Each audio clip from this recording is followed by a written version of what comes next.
As the coronavirus pandemic continues, families are doing all they can to keep their homes and loved ones safe.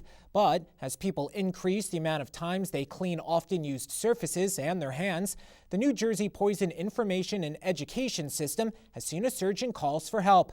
Dr. Diane Calello, the Executive Medical Director of NJPIES, speaks with our Avni Lal about the best ways to stay safe when using cleaning products. Dr. Calello, thank you so much for joining us. Thanks for having me. Now, recently, New Jersey Poison Control set out a warning of a spike in calls related to the misuse of cleaning products. What specific calls are you seeing and hearing about? Well, I think we're seeing a variety of things because everybody is so anxious to keep themselves and their homes clean and free of coronavirus. And whenever that happens, the more chemicals you have in the house, the more likely you are to have a mishap. So there's a few things that people use. Some of it stems, I think, from the confusion between cleaning and disinfecting. So it's important we talk about that at the outset. Cleaning is something you do on a surface like your skin or your food. That's washing, whether it's with soap and water in the case of your skin or just water in the case of produce, to kind of remove surface dirt and remove some bacteria or viruses.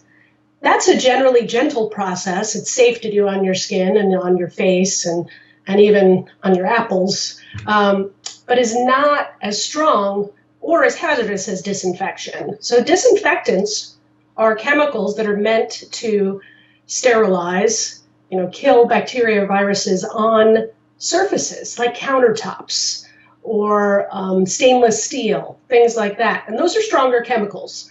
And when people kind of get confused about how to use them and accidentally apply them to their food or their skin, that's one of the ways that people get in trouble and end up calling the poison center. Yeah, and there's so many different disinfectants that are out there, right? So are there any specific ingredients on the labels we should be looking for? Some of it comes with brand names that we recognize, like Lysol, for example, or Clorox disinfectant. Those are I think the most recognizable brands, but certainly there's a lot of products out there.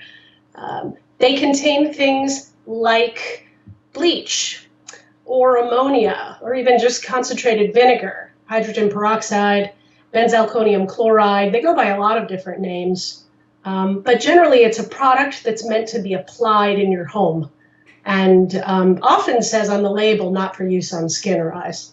Now, you mentioned bleach and ammonia, and these are toxic ingredients in itself.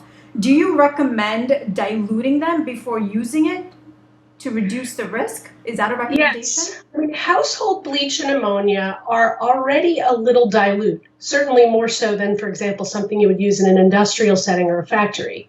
But you don't want to clean with straight out bleach or ammonia on your hands, or you will experience skin irritation or even a mild burn. So it's a good idea to dilute those, but it is not a good idea to mix them with other cleaners. So bleach should really only ever be mixed with water. That creates dilute bleach.